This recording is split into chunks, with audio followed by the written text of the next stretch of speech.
Thanks for joining us on episode 1581 of the Inspired Stewardship Podcast. I'm Heather Wilson. I challenge you to invest in yourself, invest in others, and develop your influence and impact the world by using your time, your talent, and your treasures to live out your calling. Having the ability to say yes to God is key, and one way to be inspired to do that is to listen to this, the Inspired Stewardship Podcast with my friend Scott Mater.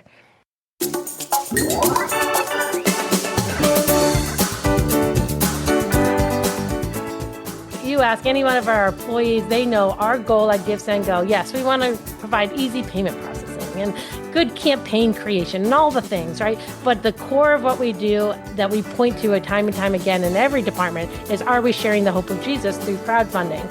And so with that, we go, okay, well then how do we share hope?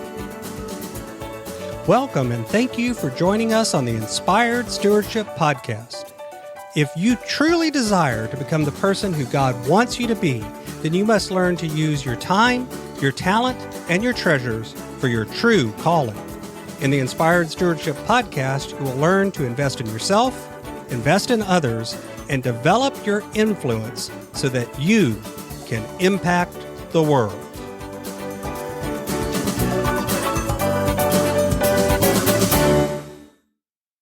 In today's podcast episode, I interview Heather Wilson. I ask Heather about how her faith intersected with her business, Give, Send, Go. I also ask Heather about how faith intersects with both her growth and the business culture she's created by being challenged to do hard things. I have a great book that's been out for a while now called Inspired Living. Assemble the puzzle of your calling by mastering your time, your talent, and your treasures. You can find out more about that book over at inspiredlivingbook.com. It'll take you to a page where there's information and you can sign up to get some mailings about it as well as purchase a copy there. I'd love to see you get a copy and share with me how it impacted your world. In 2014, 3 siblings had a vision. What if crowdfunding could go beyond just funding material needs and also provide hope for people's spiritual needs? Out of that conversation, Give, Send, Go was born. After a year of development and challenges, the platform was officially launched in early 2015, and Heather Wilson, along with her siblings, played a pivotal role in shaping Give, Send, Go into what it is today. A platform that not only empowers individuals to raise funds for various needs, but also encourages spiritual support. From its humble beginnings to its official public launch in 2015, Heather's dedication to creating a platform that puts people's faith and needs first has driven its success. With guidance from their faith and through prayer, Heather and her team decided that Give, Send, Go was created to be a platform where people could fundraise freely without fear of censorship, always staying true to their mission of sharing the hope of Jesus. Welcome to the show, Heather. Thank you for having me. It's so good to be here, Scott. Absolutely. I'm looking forward to our conversation today. So I shared a lot in the intro about some of the things you've done and the site Give, Send, Go, which the story of where that came from is interesting to me, and we'll dive probably more into that as we talk today. But let's back up a little bit and go into the story behind the story. I always think intros and those sorts of things don't really tell the whole story of our journey. So go a little bit more into kind of what's the story behind the story that brought you to this point? Yeah, great question. I grew up, I was born. How far back do you want me to go? Was it in a log cabin in Kentucky? No. Okay, so you're not Abraham Lincoln. Got it. I actually grew up in a very large family. So there were 12 of us. I had 6 brothers and 5 sisters. Same mom and dad, not Catholic, no twins. Those are the questions I get. Up in southern New Hampshire with a mom and dad who loved the Lord, who worked hard and did a great job raising our family to be close and to follow Jesus. But you didn't have any choice but to be close with 12 of you. Exactly. There's no space to spread out if we didn't want to be close. It actually is a joke that I make often about crowdfunding, because that's this field I find myself in. I said my whole life was crowd something. Might as well go into crowdfunding. You just ask your brothers and sisters to donate, and that's it. Exactly. There's the crowd. Please, there's always a crowd for everything. But I grew up in Southern New Hampshire, a large family, got married in my early 20s and to a guy who did IT and then also went into ministry for a period of time as a worship pastor, end up having 4 kids and moving down to Maryland where he took a job as a worship pastor. Thought we were done with the growing of our family. And when I was turning 40 and my youngest was 10, I found out I was pregnant and not in my plans at all. But yet here comes this little girl with a head full of hair that changed our lives. And one of the ways she changed our lives was because of that 10-year gap, we decided we would foster care. And so we wanted to adopt a child. During that season, I'm going to make this long story short, we end up getting 5 siblings that had been emergency removed from their home. So our family of 4 turned to a family of 9. It was supposed to be 15 days, turned to 2 years.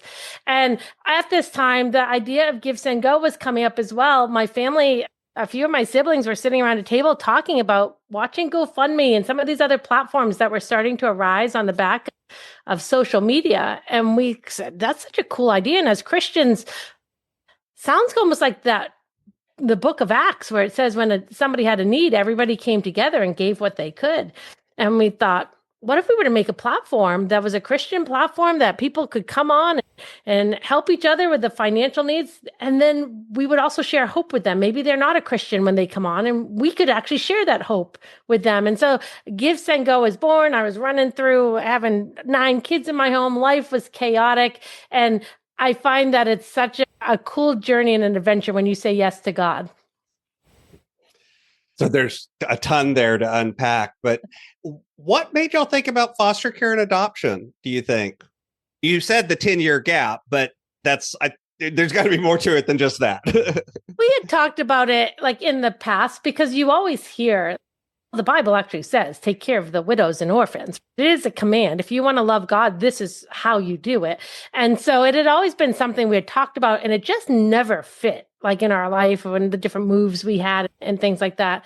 And all of a sudden, like I said, we had that 10-year gap, and my husband and I looked at each other and said, we're going to be raising kids for the rest of our lives. We thought we were almost done, and now we have 20 plus more years. And so we thought, let's see about this. And the way God arranged the whole thing to have these kids come into our house, it's just like one miracle after miracle in our busy schedule for the arrangement of going through the home study process and the classes and all the things that came with it. It was like an open door after open door.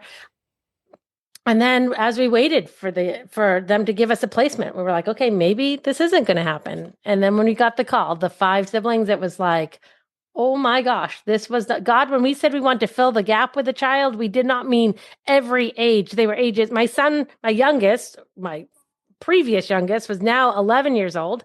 And we had a 10, 9, 8, 6, and 5-year-old foster kids. And then my daughter was turning 2.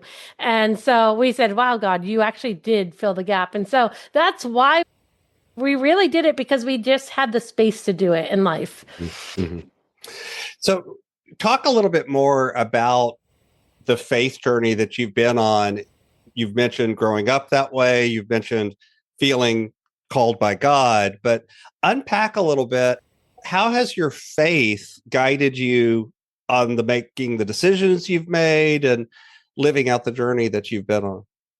Sure. I think and every day that goes by, I think it gets more entwined that my faith, it's not I have my work, and then I have my family, and I have my faith, and they're all things, and I have to try to figure out how to blend them. My faith really has become who I am. It actually has become my identity, which is great, because for so long I sought my identity in so many other things, like, hey, I want to be a great mom, and I want everybody to say you're a great mom, and I want to be a great business owner, and all those things. And all of a sudden I'm like, no, my identity is because Jesus died on a cross and loves me. And my faith has become who I am. In my business, it's who I am. And in my family, it's who I am. And in my choosing foster care, it's who I was. It was like, God, we have such limited time. The older I get, the more I see how fast life goes by. And I go, I have limited time to make a difference here. God, let me say yes to the right things.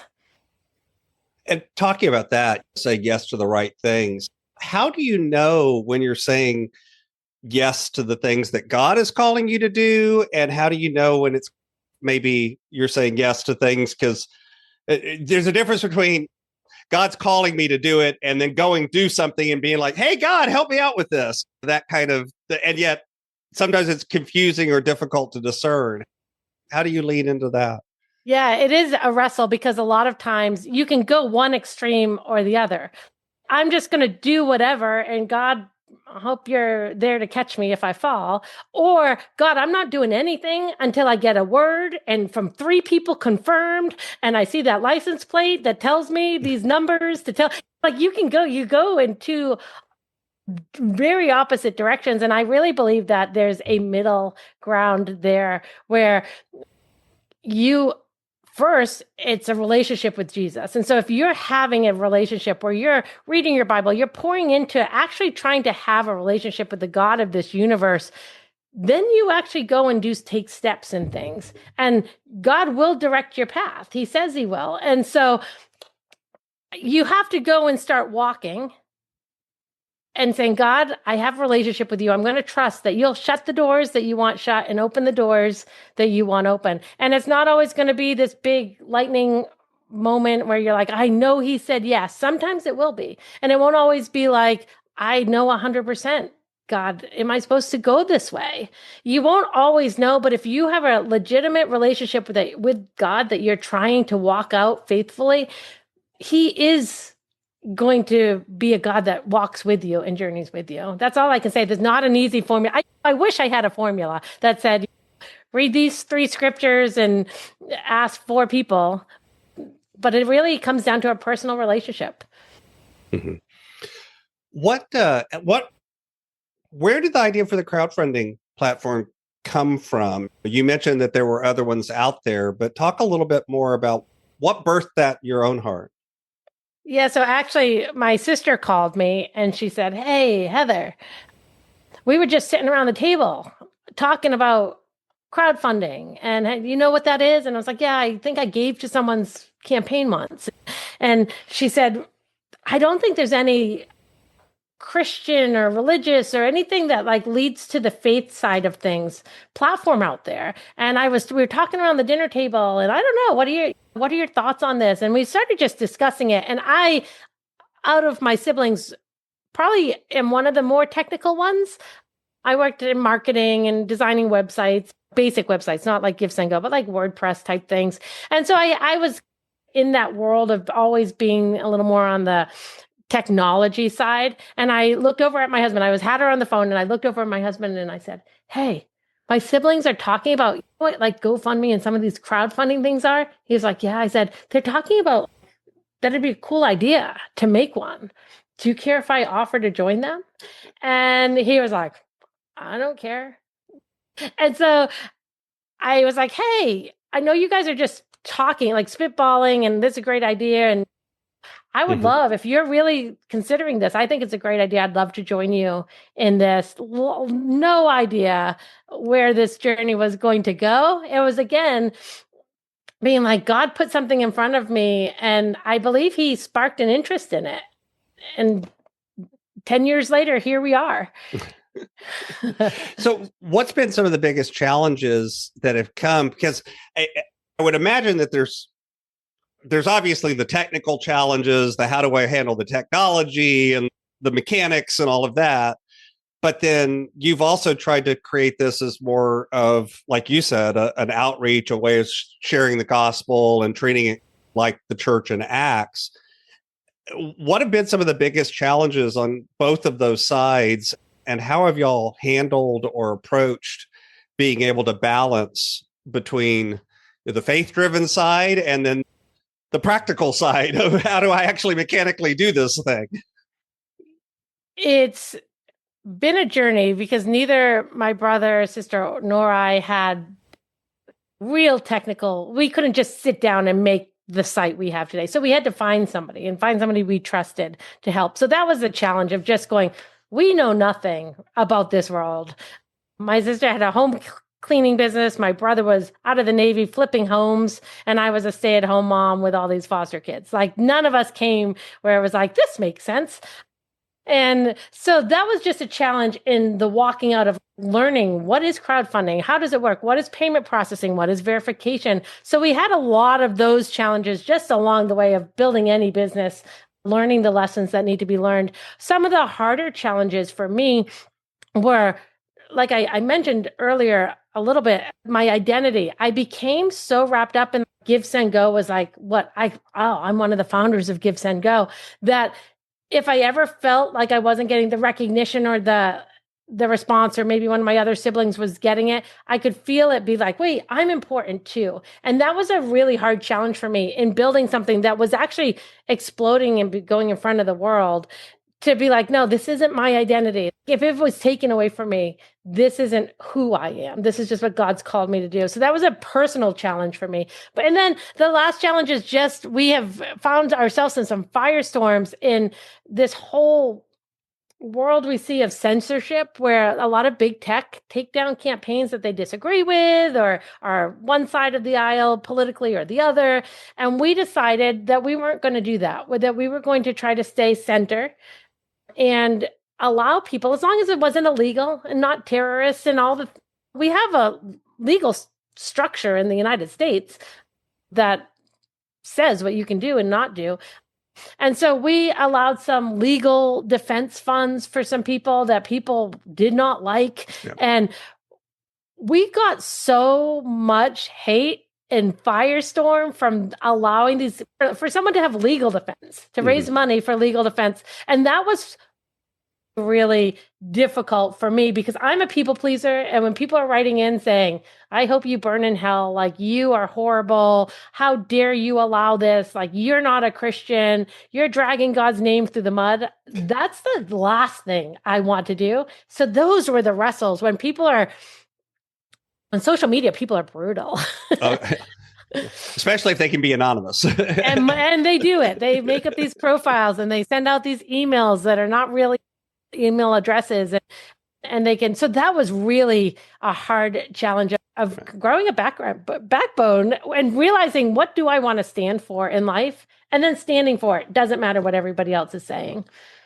And it wasn't, in this case, you weren't taking a position of, I'm only going to support right-wing causes or left-wing causes or blue, red, green, yellow, whatever. It was much more of a Christians. It was like, this is for people to fundraise. And 99.9% of the campaigns on Give, Send, Go are like, my friend's house burnt down. And my daughter has cancer. My pet is going through something, got hit by a car and needs, I'm going on a missions trip. I'm adopting. It's these great people helping people moments, but the ones that can drown out some of that awesome, amazing stuff that's happening, some of the ones are the ones that get picked up by the news because we want to be controversial in the news. Right.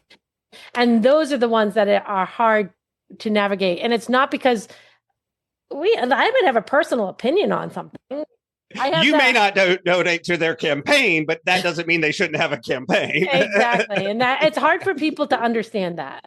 Yeah. It's the same thing I've seen happen. And I'll use the court as an example of where people decide that somebody's guilty and it's okay, but they've been accused of a crime. They have a presumption of innocence. And yet, what does that really look like? Sometimes that doesn't look like what we think it looks like for many people. And again, that's on both sides of the aisle. There's people on either side of the aisle of different races, different sexes, whatever. And when you look into it, sometimes it's, wait a minute, this isn't really presumption of innocence. Everyone's already decided they're guilty. We don't even know what the evidence is. And they might be guilty. Yeah, they may be, but it's, But that's the difference between, like, sometimes it's even, there are people that I think they're guilty, but I don't think they've been proven guilty. And that's two different statements. They may have done it, but can you prove that they've done it? What is all the evidence? Because what is the evidence? Yeah. What if you don't know something? What if the clip of somebody beating somebody up you don't see off clip with somebody holding a gun to that person's head. Now you've because you've made an assumption based on what limited evidence that looks real true. So we say, let all the evidence come out, even if they got caught in the act or whatever. Let's just have the same trial justice system for everybody. And then that's principle. If you start tweaking it for different people based on race, religion, sex, money, all of that, you're not principled anymore. So standing principle has been that's journey of give, send, go. And that's been the bigger challenge to how to stay true to that. Yeah. Yeah. And I would agree with you that I think that is often the Christian outlook, but it is often also the one that's criticized and said, because if you don't agree with me, then you must not be Christian. It's like, no, that's actually not necessarily true. How have you worked faith into the actual business side of what y'all do in terms of the culture that you create and how you work with employees and that kind of thing? So we decided early on that our mission statement was going to just be bold. It wasn't going to be 8 sentences on a wall somewhere that we read once in a while. It was actually going to be something we all knew and was going to be the core of who we are. And our mission statement at Give, Send, Go is to share the hope of Jesus through crowdfunding. So very succinct. You ask any one of our employees, they know our goal at Give, Send, Go. Yes, we want to provide easy payment processing and good campaign creation and all the things, right? But the core of what we do that we point to time and time again in every department is, are we sharing the hope of Jesus through crowdfunding? And so with that, we go, okay, then how do we share hope? That's great to say. Like, we don't know these people.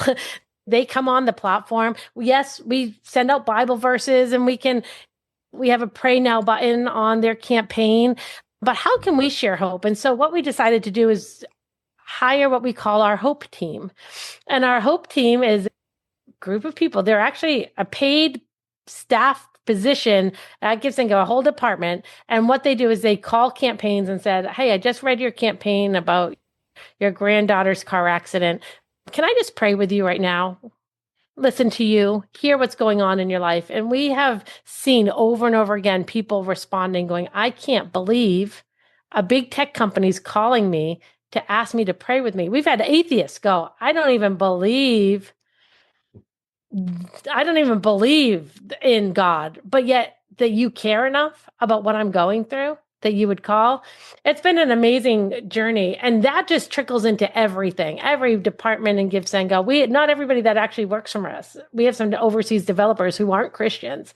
Mm-hmm. And same thing, we want to share the hope of Jesus internally. We've seen staff members become Christians that were on the fence. Oh, I used to be, and then I'm an atheist now. And now say, nope, I love Jesus and I want to share the hope. And so it's being vocal and then finding ways to say, actually, how can we do this? Mm-hmm. So I also noticed that on the site, as well as the regular kind of crowdsourcing campaigns, you have a team, what's called the Giver Army, I think, that look more charity fundraising. Can you talk a little bit about what that is that's different than the typical kind of crowdfunding campaign that I think everyone's familiar with? Sure. So the Giver Army is one of my favorite things. So I'm glad you asked about it, because if you didn't, when you ask if I have anything to say, I would have talked about the Giver. I would have talked about the Giver Army, because the Giver Army. So crowdfunding, you need a crowd of people to make it work. You need people. You ask them for money, and then they come alongside you. And there, early on in Give, Send, Go, we were like, there's a lot of people writing in that said this just doesn't work, and we were like, did something did something break? And they said no. No one's giving. And we said, did you share your campaign? And they said, no, I have no one to share it to. And we thought, I don't know what universe you live in, but I don't know of just crowds of people looking to give other people money. We all have our bills. We all have the people that we're connected to give money to. So like, you're a stranger on the internet needing to pay your electric bill. Well, so do I. And so we thought, okay, what if we were to build a crowd of people for the crowdless? And the Giver Army was born. And we moved it over to our charity. We have Give, Send, Go Charities, which is a separate entity. But we moved the Giver Army over to the charity. And what people do is that they sign up. You can go to givearmy.com. You can get to it from GiveSendGo's homepage. If you ever make a donation, it'll prompt you. Do you want to be a part of this? And you say, I will make a recurring donation every month, $5 minimum, up to however much you just pick, and what category you want. And it could be pets, it could be medical, it could be pro-life, it could be adoption, all different. There's 12 different categories, one general category, whatever's like the most needed. And every month your money gets pooled with everybody else's money in that category and then gets dispersed to campaigns on GiveSendGo that might need a little help. And so we're building this army of generous people that are making huge ripples in the world of stepping in and saying, listen, you might not have a crowd, but we're going to help you out a little bit here. And it's been amazing to watch. And as that grows, I can just picture one day having 500,000 people a part of that's a fraction of the people who live in the United States being a part of the Give Army, each giving $5. And then every month paying off all the campaigns on GiveSendGo. And it's just an amazing thing. And so we're growing that and we're watching people join this army. Every year we have a party in the fall, for a Giver Army Gala, where we invite all the givers that are part of the army as a free party and say, come on out. And we're going to share the stories of what God did with your money, the stories of the people who received your money and how maybe thank yous from them or videos from them. And we have just this fun, look at what God's doing party for our givers. It's really a cool thing. So I do have a few questions that I like to ask all of my guests, but before I ask those, what else from the work that you do or the platform that you've created would you like to share?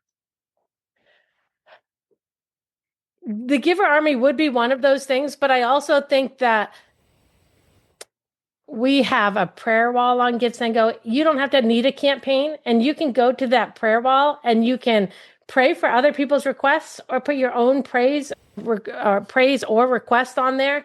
And people are using that wall. So if you are like, hey, I love praying for people, go to the GiveSendGo prayer wall. Or if you have a need, go and put your need there. People are coming to our prayer wall to pray. We really do believe that prayer is as important, if not more. It is more important than the financial aspect. And we know the financial aspect's really important. GiveSendGo is for everybody. It's easy to set up. You can set it up in minutes, and it doesn't only have to be for yourself. If you know somebody that got in a car accident and they're in the hospital, you can actually set up a campaign for them and choose them as the recipient. So you don't have to touch the money, because that's a lot of worry for people. I don't want to touch the money, my taxes, all the things.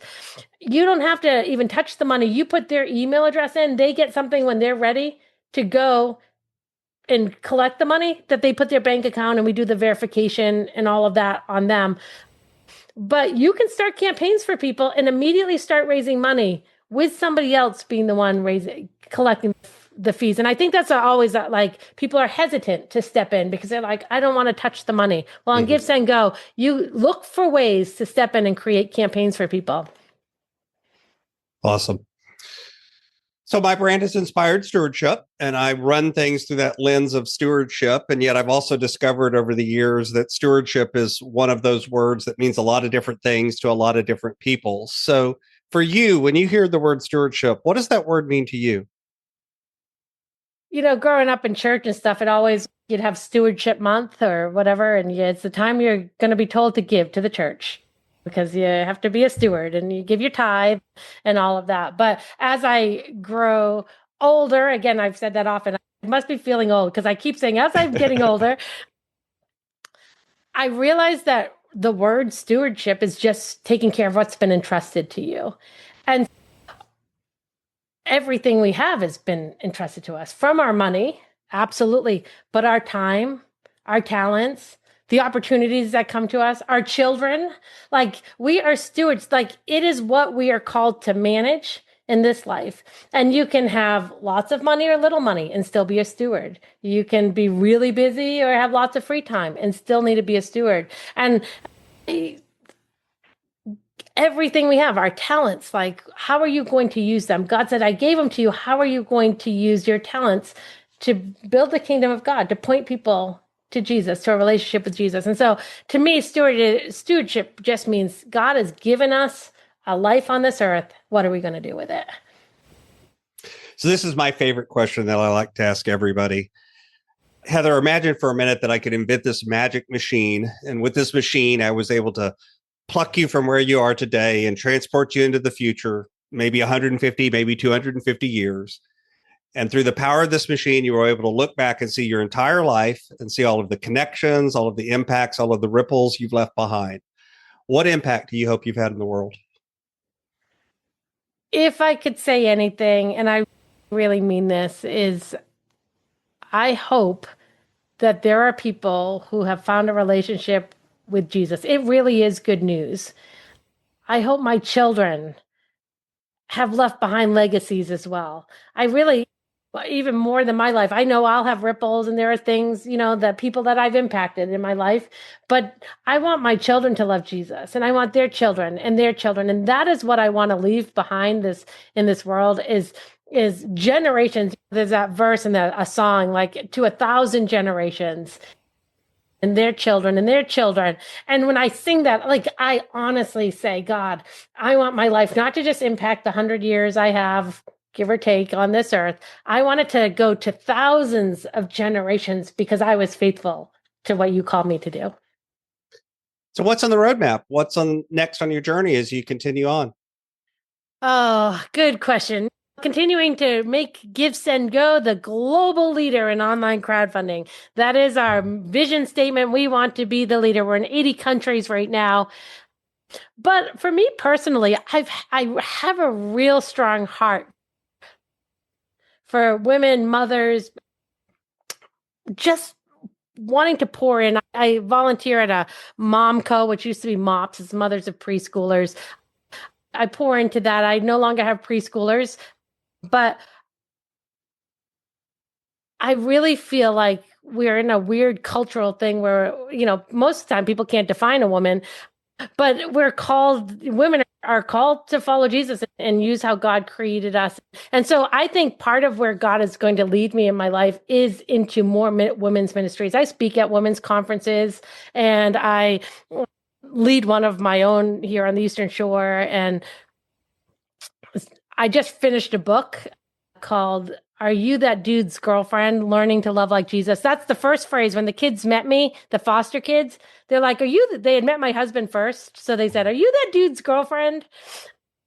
And so my book's called Are You That Dude's Girlfriend? Learning to Love Like Jesus. And it's a book about my season, that almost 2 years having these kids in my house and thinking that loving like Jesus, I did a good job at it. And then realizing, loving like Jesus is sacrifice. And so I think that this is part of some of these adventures, the adventures of Give, Send, Go, the growth God has done, loving like Jesus, even when people hate us.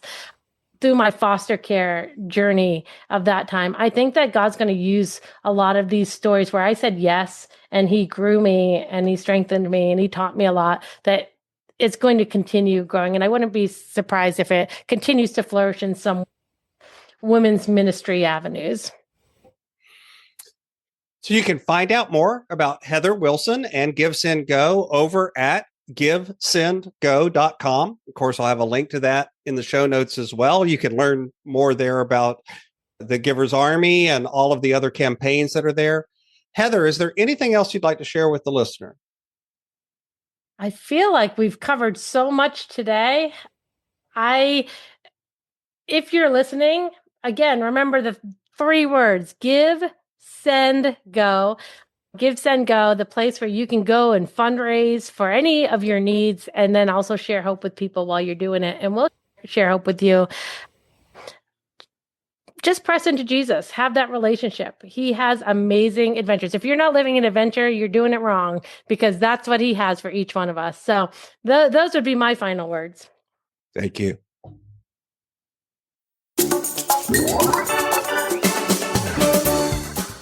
Thanks so much for listening to the Inspired Stewardship podcast.